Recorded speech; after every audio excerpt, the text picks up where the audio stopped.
Hi everyone, welcome to Dream Machine Hub. The year is 1965, and the world is alive with change. Music, fashion, and technology are moving forward at breakneck speed, and tucked neatly into that shifting landscape is a car that has quietly cemented itself as one of Britain's most beloved machines, the Morris Minor. At first glance, the 1965 Morris Minor might not look like the flashiest or most powerful car of its era. It didn't boast sleek Italian curves or thunderous American V8s. Instead, it captured hearts with its simplicity, charm, and reliability. A car designed for everyday people who needed something practical, affordable, and easy to live with. But underneath that modest exterior lies a fascinating story of design brilliance, cultural impact, and enduring legacy. To understand the 1965 model,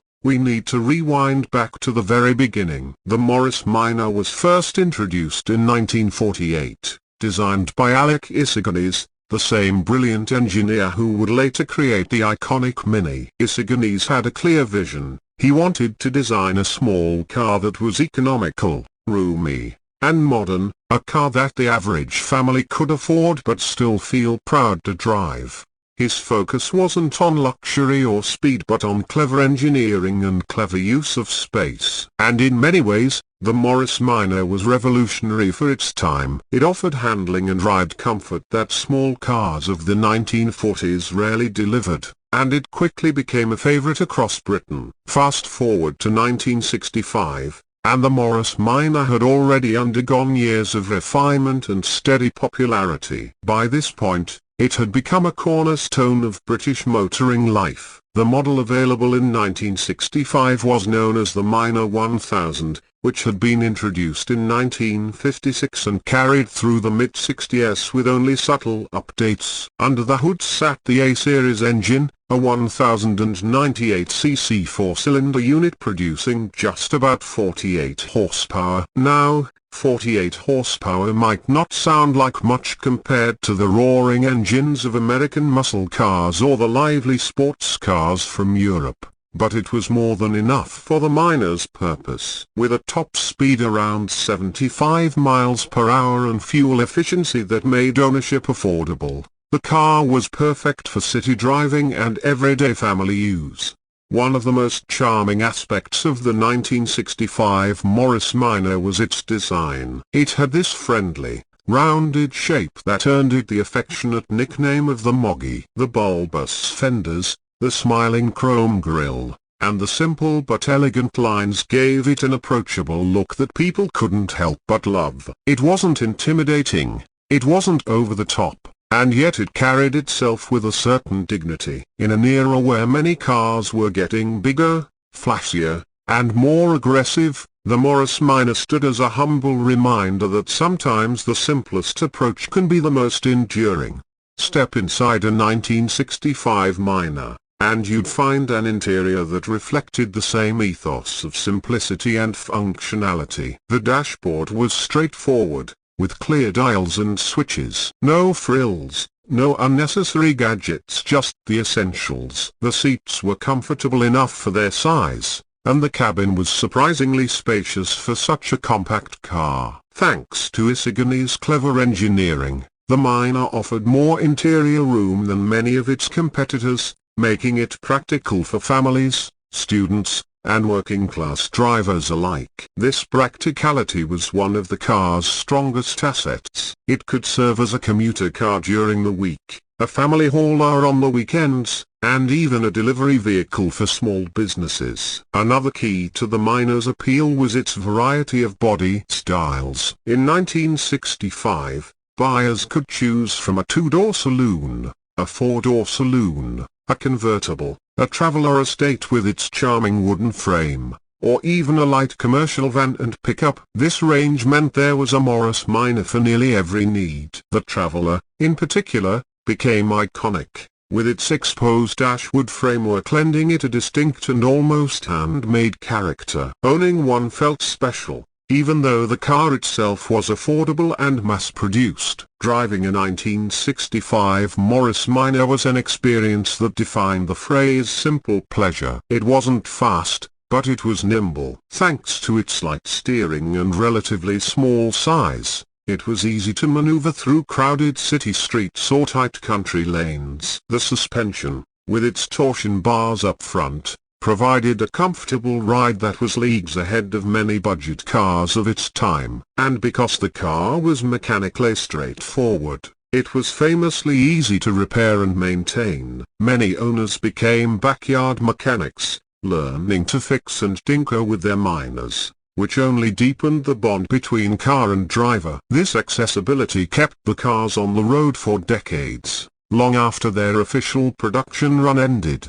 By 1965, the Morris Minor had already established itself not just as a car, but as a cultural symbol. It was the car of teachers, shopkeepers, young couples, and retirees. It wasn't flashy or status-driven, but that was the point. It represented honesty and reliability. It was the car you could depend on, the car you learned to drive in, the car that became part of the family. In post-war Britain, where economic stability was still a priority for many households, the Morris Minor offered exactly what people needed: affordable independence.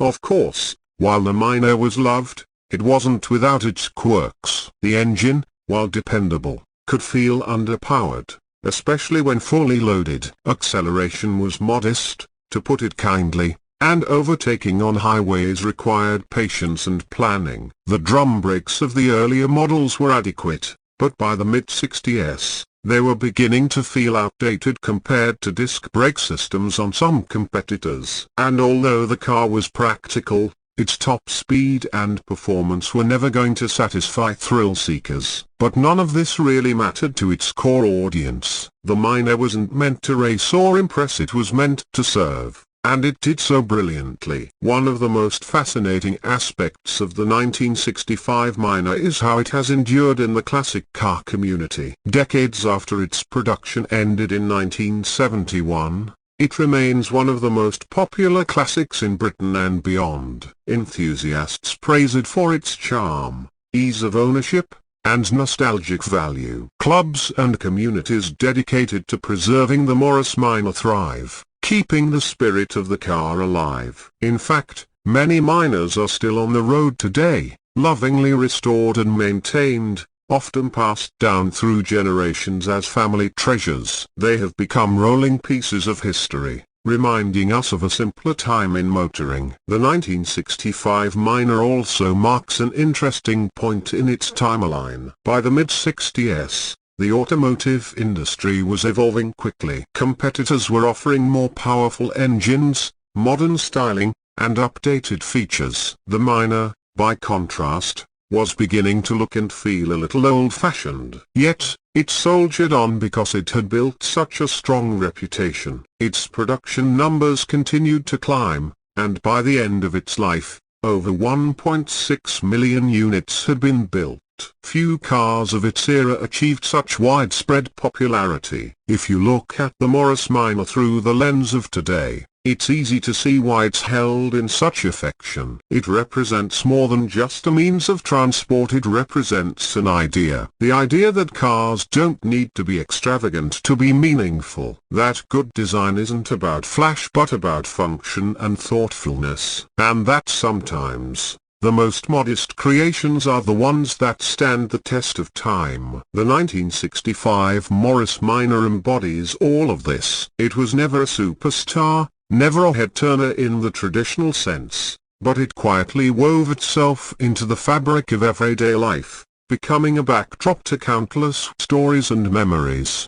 Imagine the role it played in its time: a young couple driving off to their first home in a Morris Minor Traveller, a student learning the ropes of driving in a minor saloon, a shopkeeper delivering goods in a minor van, or a family piling into the car for a weekend holiday by the seaside. These everyday moments, multiplied by millions of owners, are what made the Minor special. It wasn't about luxury or prestige, it was about life, about being there for people when they needed it most. Today, when we look back at the 1965 Morris Minor, we see more than just a classic car. We see a symbol of post-war resilience, of practical ingenuity, and of timeless design. It may not have been fast, it may not have been glamorous, but it was loved. And sometimes, love is the strongest legacy a car can leave behind. The Minor proved that brilliance doesn't always shout, it often whispers, quietly doing its job with grace and humility. And that's exactly why it remains a dream machine in the hearts of so many. Thanks for watching. Please like and subscribe to my YouTube channel.